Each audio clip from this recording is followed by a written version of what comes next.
할렐루야. 오늘 또 강의를 들어오신 여러분들 한 분 한 분들을 사랑합니다. 축복합니다. 또 이 캄보디아에서 이 강의를 경청하는 네 분의 전도사님들 축복하고 사랑합니다. 자, 오늘 이제 세 번째로 오늘 강의는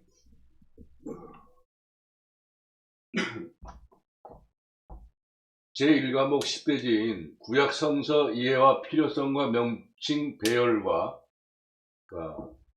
요것을 구약성서의 이해 필요성, 그리고 두 번째 대지로는 구약성서의 명칭과 배열, 요거에 대해서 강의하고, 다음에 요 10페이지가 끝나면 제2장, 2과목으로 들어갑니다. 총론 1장과 2장 중간까지 오늘 강의를 하게 되는데, 자, 먼저 여러분들이 좀 헷갈리는 게, 특히 우리 캄보디아 전도사님들 좀 헷갈리실 텐데, 성경은 뭐고 성서는 뭐냐? 자, 분명히 이 성서는 이 기독교의 경전 신구약을 말하는 거예요. 그러나 이 성경은 기독교뿐만 아니라 불교, 유교, 모든 종교상의 신앙의 최고 법전이 되는 책으로, 불교의 8만 대장경, 또 유교의 사서경, 또 일반 종교 신앙의 법전을 말하는 거예요. 그래서 성경하고 성서는 그만큼 차이가 있다는 것. 자, 성경은 기독교도 포함이 되죠. 성경이. 그러나 포괄적으로 성경은 우상 종교까지도 다 포함된다고 하는 것이니까 우리가 성서로 이야기하는 것이 가장 정상적인 것이다 라는 말씀을 드리고 싶어요. 자, 그리고 먼저 제1소지로 구약성서 이해의 필요성에 대해서 오늘 강의를 진행하는데, 네 가지 필요성이 하나 둘 셋 네 가지로 되어 있는데, 첫째 필요성, 구약성경 성서를 이해하는 데 필요성은 첫 번째, 신약성서의 이해를 위해서, 구약과 신약은 연관된다는 연관성을 위해서 이 구약성경이 필요하다는 거예요. 일반 우리 교회에서 어떤 목회자님들은 구약은 필요 없다고 하는 것이, 그것은 절대 아닙니다, 여러분. 거기 이용돼서는 안 되고, 그래서 반드시 신구약, 이 구약 성서를 이해하는 것은 신약 성경에 있고 신약 구약이 다 있어요. 신약 성서를 이해하기 위해서 연관성이 위해서 필요하다는 거예요. 자, 두 번째는 서양의 문화와 예술의 이해에 대해서 이 성서적 배경이 쭉 알아야 되기 때문에 이게 필요하다는 거예요. 구약성서. 세 번째, 히브리 종교의 이해. 자, 세계 정신사에 중요 사상이 내포되어 있기 때문에 필요하다는 거예요. 그래서 이 세계의 성서, 우리가 지금 성경 66권, 성서 66권은 세계의 성서라고 말할 수가 있어요. 자, 그러니까 이 성서는, 신구약 66권 성서는 종교가 아니에요, 여러분. 바로 실제 상황이에요, 실제 상황. 자, 하나님이 이렇게 창조를 하셔서 이렇게 진행이 되고 이렇게 끝날 것이다, 확실하게 다 예언을 하시고 그대로 하나하나 진행이 되고 있어요. 자, BC 1446년부터 기록해가지고 AD 90년까지 기록했던 이 성서가, 지금으로부터 성서가 완전히 끝난 시점이 2000년이 넘고 있어요. 그러나 그 성경이 하나도 이게 거리낌이 없이 또 무험함 없이 계속 진행이 돼 가고 있어요. 그렇기 때문에 바로 이 성서는 종교가 아니라는 거예요. 실제 상황, 실제 삶. 자, 그리고 네 번째로 역사 자료, 고대 종교사의 자료로서 귀중한 가치가 소유가 된, 바로 이스라엘의 팔레스타인 지역을 소상히 이 성서가 알기 위해서, 이해하기 위해서 구약성서의 이해가 필요한 것이죠. 자, 그러면 제1소지 신약성서의 이해를 위한 연관성은 자, 이 올드 테스트먼트, 예수 그리스도, 크리스티애니티, 복음 중심. 요것은 예언자 전통이에요. 예언자 전통으로. 또, 이 올드 테스트먼트 플러스 랍비는 선생을 얘기하는 거예요. 자, 그래서 이것은 주다지심, 율법 중심으로 제사적 계통을 이야기합니다. 그러니까 예배. 자, 신약 성서의 뿌리는 구약 성서라는 것을 이야기하는 것입니다. 자, 구약은 이스라엘 역사 배경 안에서 이스라엘 사람들에 의해 기록된 그들의 경전이었다. 그런 구약의 이해가 왜 우리에게 필요하느냐의 질문에 직면하게 된다.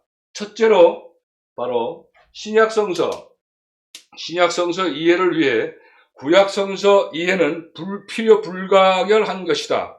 초대교회는 구약 이해에 이중성에 부딪혔다. 그래가지고 이 사실을 이야기하는 거예요. 자, 결국 구약을 예수 그리스도를 통해 해석하고 구약을 통해 예수 그리스도를 설명한 것이 기독교의 시작이요, 신약 성서의 뿌리가 바로 구약이었다. 그래서 구약 성서는 모든 기독교인에게 개약 이상의 메시아적 예언서이며 하나님 자신의 말씀이다. 하나님의 말씀인 신약 사실은 구약의 사실과 관련 없이 이해될 수 없다. 하나님의 구속 역사의 드라마에서 구약은 서론이요, 기초와 뿌리라면 신약은 완성이며 꽃과 열매이다. 구약이 오실 그리스도에 대한 예비책이라면 신약은 오신 그리스도에 대한 기록의 책으로 서로 연속적 구속 사건을 내포하고 있다. 이게 정의예요. 자, 둘째로 서양 문화의 예술의 이해, 성서적 배경에 대해서. 자, 서양의 문화와 예술을 이해하는데 구약 이해가 필요하다. 왜냐하면 서양의 문명과 성서는 분리해서 이해하기가 어렵다. 단테의 신곡, 밀톤의 신라원, 게테의 파우스트, 셰익스피어의 희곡, 그 다음에 엘리오트의 시, 성서적 배경을 갖고 이해해야 한다. 미켈란젤로의 조각,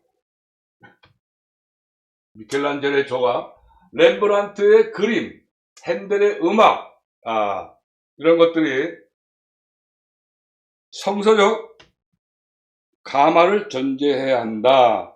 그래서 이 서양의 문화와 예술을 이해하기 위해서 성서의 그 배경이 필요하다. 그런 의미예요.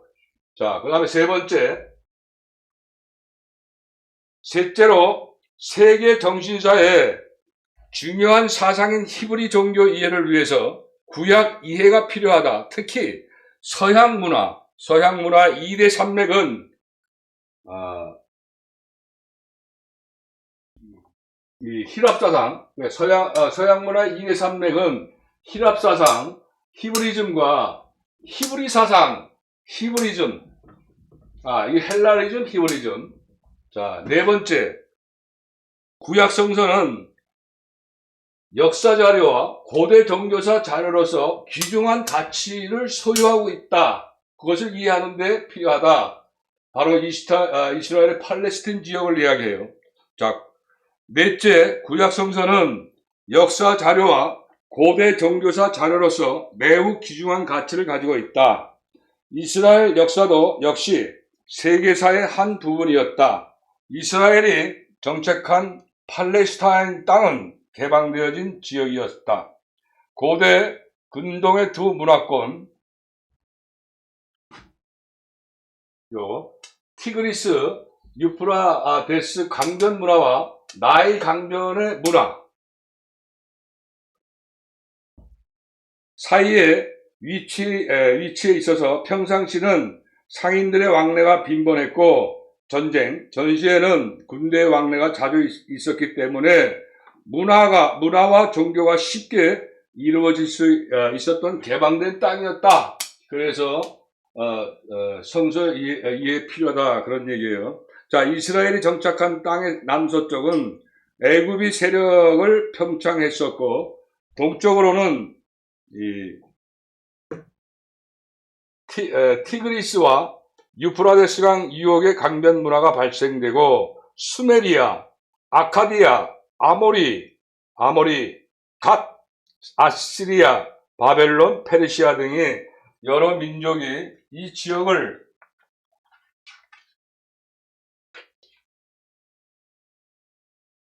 지배하게 됐다.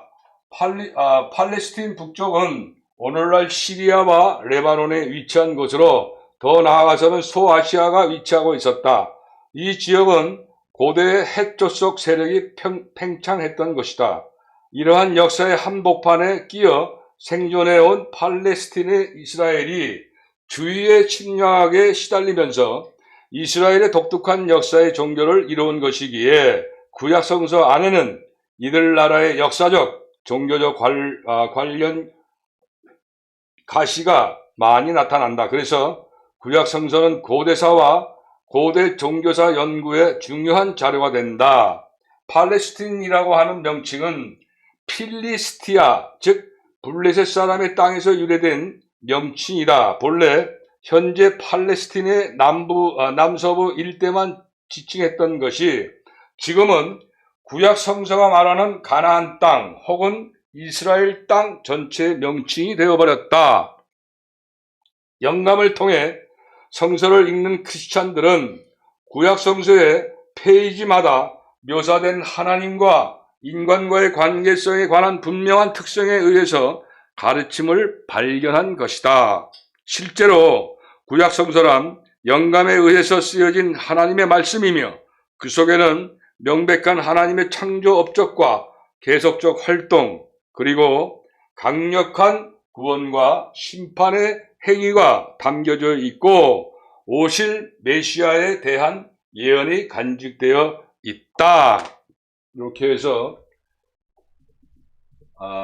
구약 성서의 그 이해 필요성에 대해서 4가지 소지로서 자세하게 설명을 드렸어요. 자, 두 번째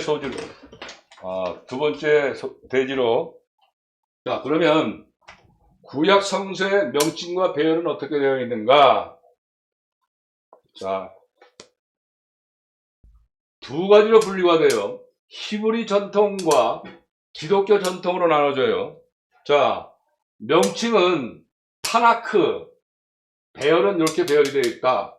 또 기독교 명칭은 구약으로 명칭을 하고 배열은 이렇게 되어 있다라는 거예요. 자, 배열도 이 히브리 전통에서는 모세 율법이라고 그래요. 그러니까 여기서 기독교 전통에서는 모세 오경이라고 이야기를 하고, 자, 선지서는 전선지서와 후전지서가 이렇게 기록이 되어 있는데, 자, 전선지서 여호수아, 사사기, 사무엘 상하, 열왕기 상하, 요게 전선지서 이야기하는 거예요. 그 다음에 후선지서로 나눠져요, 선지서가. 자, 이사야, 예레미야서, 에스겔, 12소선지서. 자, 이 12선지서는 이제 2장에 가서 좀 자세하게 설명을 할 거예요. 자, 그 다음에, 그러니까 3가지로 분류가 돼요. 자, 모세율법과 선지서와 성문서로. 그러나 기독교 전통 쪽의 배열은 모세 4가지로 이제 사용을 하는데 역사서, 시서, 예언서 이렇게 다르다는 거. 그 다음에 성문서에는 시서와 오축과 나머지가 있어요. 그렇게 구분이 되는 거예요. 그 배열은 자, 시서는 시편과 욥기와 잠언, 또 오축은 룻기서와 아가서와 전도서와 예레미야, 에가, 또 에스더, 나머지는 다니엘서, 에스라와 느헤미야와 역대상하 이렇게 나눠져 있어요. 이런 거를 히브리 전통과 기독교 전통으로 염두에 두고 헷갈리면 안 돼. 헷갈릴 수가 있어요. 자, 그리고 기독교 전통에서는 배열이 어떻게 되어 있냐? 모세 오경은 같아요. 모세 율법과. 그 다음에 역사서는 이렇게 여호수아, 사사기, 룻기, 사무엘 상하, 열왕기 상하와 역대 상하. 그 다음에 에스라와 느헤미야와 에스더로 되어 있는데 여기 역사서인데 여기서 중요한 것은 모세 오경은 기원을 의미하고 기원. 그 다음에 역사서는 과거를 의미해요. 또 시서는 욥기서와 시편과 잠언과 전도서와 아가서인데 여기서 현재를 의미해. 또 이 예언서는 이사야서와 예레미야서와 에가와 에스겔과 다니엘, 12 선지서인데 이것은 미래를 상징한다. 그렇게 여러분들이 기억을 하시고 외우시면 돼요. 자, 그러면 이 명칭과 배열의 중요성에 대해서 지금부터 이야기를 할 텐데 잘 들으세요. 우리는 왜 성경의 앞부분을 구약이라고 부르는가? 우리는 늘상 별 생각 없이 그냥 구약이라고 불렀는데 굳이 그걸 따져야 하느냐 하는 분도 있을지 모른다. 그러나 구약이란 명칭 하나에도 그렇게 부르는 신학적, 역사적 이유가 있다. 이런 이유가 없다면 어떻게 부르든지 아무 상관이 없을 것이다. 그러나 그렇게 부르는 신학적이고 역사적 근거가 있다면 아무 생각 없이 부르는 것보다 구약이라고 부르는 배경을 알아볼 필요가 있다. 자, 우선 구약을 경전으로 받아들이는 모든 사람들이 다 구약으로 부르는 것은 아니다. 히브리인들은 우리가 구약이라고 부르는 책들을 다나크라고 부른다. 그렇다면 우리는 왜 다나크라고 부르지 않고 구약이라고 하는가? 구약이라는 말은 신학과 대조되는 용어이다. 따라서 구약이라는 용어는 유대교 전통에서는 사용하지 않는다. 왜냐하면 매우 기독교적 색깔이 강한 용어이기 때문에 그렇다. 자, 이것은 명칭만 그런 것이 아니다. 구약 39권의 배열이 유대교 성경과 기독교 성경이 각기 다르다. 이것도 우연히 그렇게 된 것이 아니다.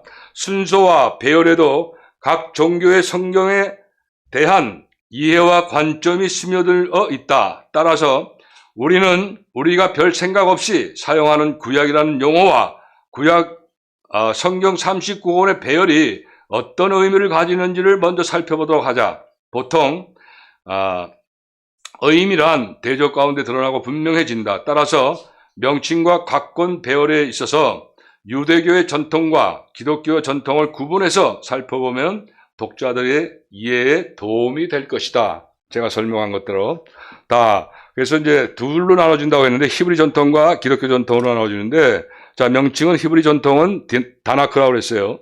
자, 우선 이스라엘들은 그들의 성경을 구약이나 히브리 성경이라고 부르지 않는다. 이들은 타나크라고 부른다. 이 명칭은 그들이 성경을 세 부분으로 나누고, 자, 이렇게 세 부분, 아까 얘기했죠. 자, 모세율법과 선지서와 성문서 세 부분으로 나누고 각 부분을 가리키는 명칭의 첫 자음, 이니셜을 따서 만든 것이다. 이들은 그들의 성경을 토라, 율법이죠. 토라, 느비임, 선지서, 또 쿠투빔, 성문서, 세 가지. 그죠? 자, 율법은 토라, 또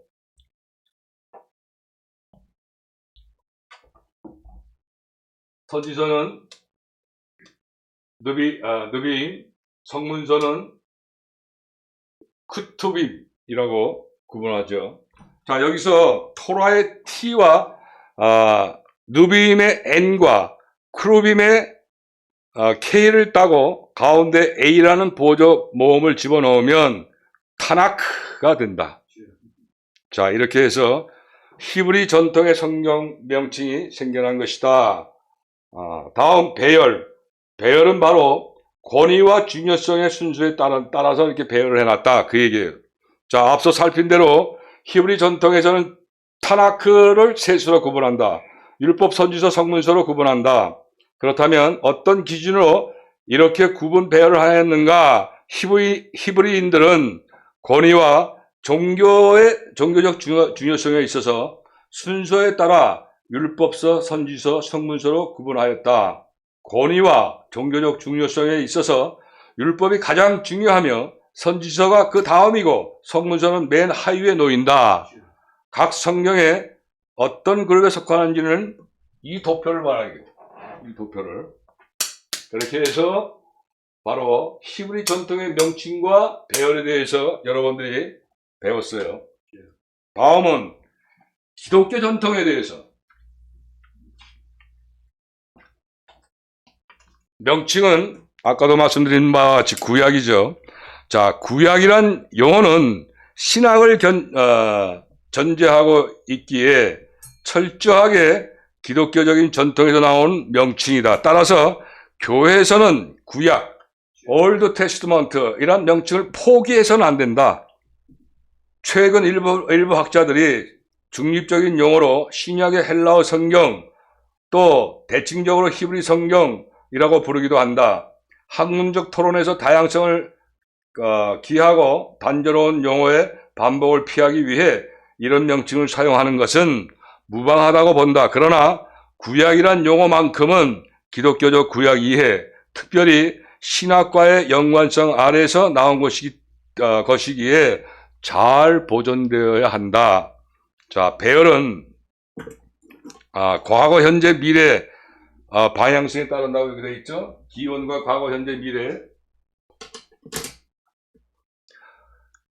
자, 우선 기독교 전통에서는 구약을 세수로가 아니라 오경, 역사서, 시서, 예언서, 내수로 구분한다. 이 네 구분과 배열은 히브리 전통에서처럼 권위나 종교적 중요성 기준이 아니라 과거와 현재와 미래의 방향성을 기준으로 성경의 각권들이 배열되어 있다. 모세오경은 이스라엘 종교의 헌법과 같은 것으로 기초적 기능을 한다. 역사서는 이스라엘의 과거에 대한 기억과 신학적 해석을 담고 있다고 한다면 시서는 이스라엘의 현재적 종교적 체험에 반응을 많이 담고 있다고 볼 수 있다. 한편 예언서는 물론 미래의 사건을 단지 예고하는 것은 아니나 그 전반적인 경향성에 있어서 오실 메시아에 대한 소망을 미래적으로 예시하는 경향을 보인다.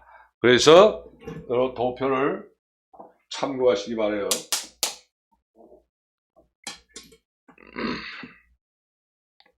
자, 이제 이렇게 해서 1장이 끝나고 이제 2장 과목이 들어가는데, 자, 2장은 구약 총론을 이야기해요. 구약 총론.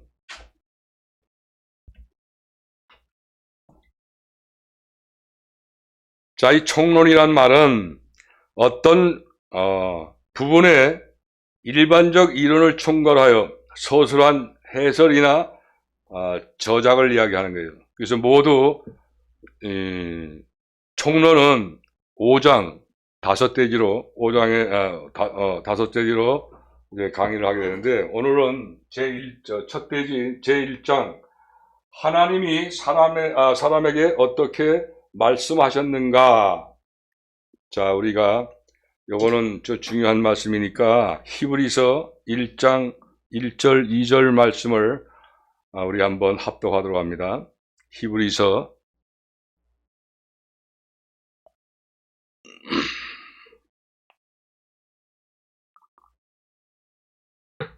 1장 2절. 안 돼요? 자, 그러면 제가 읽겠습니다. 제가 봉독합니다. 제가 봉독할 테니까 잘 들으십시오. 옛적에 선지자들로 여러 부분과 여러 모양으로 우리 조상들에게 말씀하신 하나님이 이 모든 날 마지막에 아들로 우리에게 말씀하셨으니 이 아들을 만유의 후사로 세우시고 또 저로 말미암아 모든 세계를 지으셨느니라. 아멘. 자, 하나님께서 옛날에는 우리 조상들에게 예언자들을 통하여 여러 부분에 걸쳐 여러 방법으로 말씀하셨으나 이 마지막 때에는 아드님을 통해서 우리에게 말씀하셨습니다 라고 기록이 되어 있어요. 자, 우리가 생각하기를 하나님께서 이렇게 사람의 언어를 통하여 직접적으로 말씀하시거나 예언자나 사도들에게 말로서 들려주신 것이 바로 성서라고 하지만, 그렇다면 여러 부분에 걸쳐 여러 방법으로 말씀하셨다는 것은 무엇을 의미하는가? 하나님께서는 사람에게 말씀을 하시되 사람들이 알아들을 수 있는 방법으로 하셨어요. 그리고 하나님은 영이시며 높은 차원의 존재이시기 때문에 그 영의 차원에서 영적인 말씀을 하신다면 사람은 도저히 알아들을 수가 없다. 하나님의 뜻이 그냥 사람에게 전달될 도리가 없기 때문에 인간이 보고 듣고 만지고 느끼고 깨달을 수 있는 여러 가지 형태로 구체화하는 수밖에 없었다는 말입니다. 사람의 생각 속에 들어있는 생각이나 사상은 보이지가 않아요. 그것이 생각의 차원에 그냥 담아있으면 남에게 전달되지 못하는 것이다. 일단 그것이 행동으로 표시되거나 말로 설명되거나 언어로 기록될 때에, 즉 구체화하여 표현될 때에 비로소 이 사상이 전달된다. 이와 비슷하게 하나님의 뜻이 신령한 차원에 그냥 남아있는 한 사람에게 전달될 수 없는 것이기에 하나님께서는 여러 부분과 여러 모양으로 인간 역사의 수준에 내려오셔서 그 속에 구체화하여 인간에게 말씀하셨다는 말이다. 그 밖에는 다른 방법이 없었기 때문이다. 초월자이신 하나님, 거룩하신 하나님, 절대자이신 하나님께서 악하고 어리석고 상대적인 인간에게 그의 뜻을 전달하시려고 할 때에 인간이 지각할 수 있는 방편, 곧 역사와 방편을 채택하셨다는 말이다. 역사를 통한 하나님의 말씀은 또 여러 가지 모양으로 분류될 수 있다. 사람들이 자기의 의사를 전달하는 데 사용하는 방편이 수다한 것처럼 하나님께서 역사를 통하여 말씀을 전달하실 때 사용하신 방편도 여러 가지로 나타났다. 하나님은 우리 역사 속의 사건들을 일으키셨다. 어떤 아버지가 아침마다 비를 들고 앞뒷 마당에 한기를 쓸고 청소한다고 하자 묵묵히 이런 일을 하시는 아버지의 행동은 그 자녀들에게 무언의 교훈이 되며 그 사건이 곧 자녀들에게는 행동을 통한 말이 되는 것이다. 하나님께서 아브라함을 택하시고 그를 가나안 땅으로 이주케 하시고 그의 후손을 선민으로 삼아 인도하신 긴 역사의 토막토막은 극적인 말씀이며 인간에게 주시는 하나님의 뜻을 보여준다. 하나님께서 일으키시고 간접하신 사건 하나하나에서 우리는 연극이나 영화에서 그 작가의 의도를 깨닫고 배우는 것처럼 하나님의 마음과 뜻을 깨닫고 배우게 된다. 자, 인간 역사의 주역은 대개 사람이다. 그러므로 하나님께서 역사 속에 일으키시는 사건들 중에 가장 중요한 부분은 사람을 택해서 그들의 생활과 말을 통하여 역사하시는 일이다. 모세, 여호수아, 사무엘, 다윗과 같은 영도자, 제사장, 왕들을 택하여 그들을 통해 종교생활, 도덕생활, 국가생활 등의 규범을 구체적으로 말씀하셨으며 특히 예언자들을 일으키셔서 그들을 통하여 역사를 해석하게 하시고 하나님의 뜻을 받아서 사람의 말로 전달하게 함으로써 타락한 백성에게 각성을 주며 의기소침한 백성들에게 희망을 복돋게 하셨다.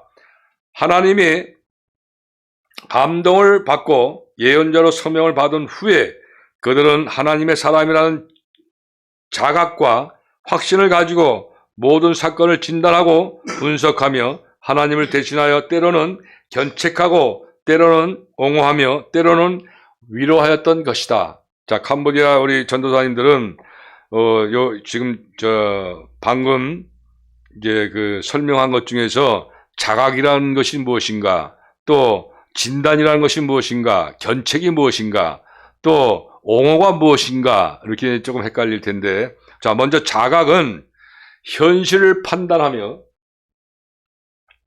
자기 입장이나 능력을 스스로 깨달은 것을 말해요. 또 진단은 상태를 판단하는 일을 진단이라고 그래요.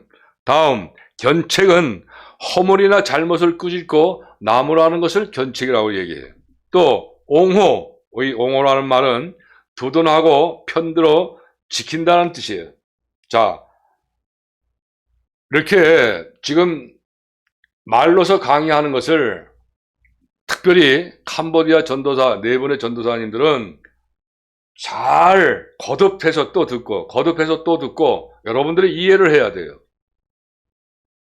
그래서 이 강의 내용들이 여러분들 것이 소유가 되어질 때에 여러분들이 하나님이 원하시는 진정한 설교자가 될 수가 있기 때문에 그래요. 자, 이렇게 예언자들을 통하여 말씀하실 뿐만 아니라 하나님은 또한 시인들과 지혜자들을 통해서 말씀하셨다. 예리한 감각과 통찰력을 가진 사람들을 통하여 하나님과 인간의 여러 가지 관계를 시적으로 아름답게 묘사하고 읊으시게 하셨다. 그뿐 아니라 지혜자들을 통하여 인간이 가져야 할 모든 실제적 지혜와 생활 원리를 가르치시고 보여주셨다. 이와 같은 여러 모양으로 말씀하신 하나님께서 이 마지막 때에는 아드님을 통하여 우리에게 말씀하셨다. 하나님이 사람의 몸을 입으시고 세상에 오신 역사적 사건 그 자체가 곧 하나님께서 우리에게 하시는 말씀이었다.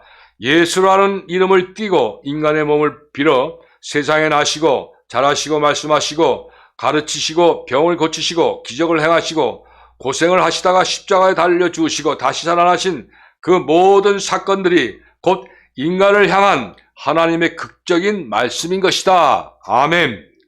예수님의 입에 나온 말씀만을 아드님을 통하여 말씀하신 것으로 보아서는 안 된다. 예수님의 승천화 후에 그의 약속과 같이 성령을 보내셔서 성도들을 일으키시고 교회를 이루게 하셨다. 그리고 사도들과 예언자들과 교사들을 감동시키셔서 예수 그리스도의 사건과 말씀을 해석하여 가르치게 하셨다. 바로 성령님께서. 그리하여 하나님의 말씀은 사도들과 그 측근자들에 의해서, 자, 측근이라고 하는 것은 자기 사람들 얘기해. 자기 가까운 사람들을 측근이라고 그래요. 측근에 의해서 초대교회에 전달되었던 것이다.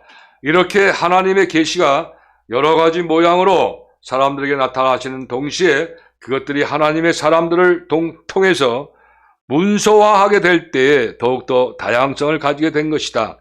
하나님의 말씀이 사람의 언어를 통하여 표현되려고 할 때에 각양각색의 표현 양식이 채용될 수밖에 없었다. 예수님은 비유를 많이 사용하셨다. 그 비유 속에는 황금과 같은 값진 진리가 담겨 있다. 구약의 시인들은 시로서 그들의 의사와 사상을 표시했고 많은 예언자들도 시적 표현으로 진리를 진술했다. 역사적 사건을 산문으로 기술한 부분도 있고 개인이나 단체에게 보내준 편지도 있다. 자, 그러므로 성서를 처음부터 끝까지 모두 다 같은 성격으로 보는 것으로 보고 판단하는 것은 잘못이라는 것을 알 수가 있다. 역사는 역사로, 시는 시로, 비유는 비유로, 격언은 격언으로, 이야기는 이야기로, 희곡은 희곡으로 각각 분류하여 거기에 해당하는 적절한 해석법에 따라서 해석할 때 그 계시의 참뜻을 바로 깨닫게 되는 것이다. 하나님은 이와 같이 여러 부분과 여러 모양으로 인간에게 말씀하셨는데 그 말씀이 기록되어 있는 것이 바로 성서인 것입니다. 자, 여기서 또 문서의 형식으로 꾸민 것을 말해요. 문서와 또 채용, 사람을 골라서 쓰는 것을 이야기해요. 또 산문이라는 것은 외형적 규범에 얽매이지 않고 자유로운 문장으로 쓴 글을 바로 산문이라고 해요. 자, 그래서 이렇게 칠판에 기록되지 아니하고 강의자가 이렇게 쭉 그 내용을 말로서 표현할 때 여러분들은 잘 캐치해서 여러분들 스스로가 요약을 해서 여러분들 걸로 만드셔야 합니다. 자, 이렇게 해서 제2과 총론 중에 1장 하나님이 사람에게 어떻게 말씀하셨는가는 이제 끝나고 제2장으로 구역성전은 어떻게 기록되었을까?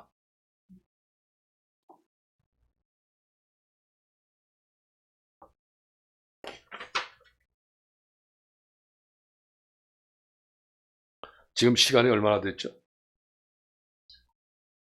그러면 제2장 구역성전은 성서는 어떻게 기록되었을까에 대한 강의는 오늘 시간이 많이 지났으므로 다음 주에 계속해서 강의하도록 합니다. 자, 여러분들 수고하셨는데 거듭 말씀을 드리지만 이 구약 개론 굉장히 중요한 그러한 여러분들 학문입니다. 물론 신학은 학문이 아니다라는 그런 매치도 있지만 그래도 여러분들이 훌륭한 설교자가 되려면 성경을 바로 알아야 돼요. 성경을. 그래서 굉장히 중요한 이 강의이고 공부 시간이기 때문에 자, 그냥 한 번만 듣고 그냥 지나지 말고 요즘 시대가 얼마나 좋습니까? 자, 이것이 다 유튜브로 또 어떤 TV로 계속 동영상을 반복해서 볼 수가 있기 때문에 이것을 그냥 한 번만 보고 끝나지 말고 계속 반복해서 들음으로 인해서 여러분들이 정말 훌륭한 설교자가 되는 데에 아주 좋은 그런 강의가 될 수 있도록 이후로도 계속해서 열정과 성의를 가지고 임하시길 바라요. 감사합니다. 수고하셨습니다.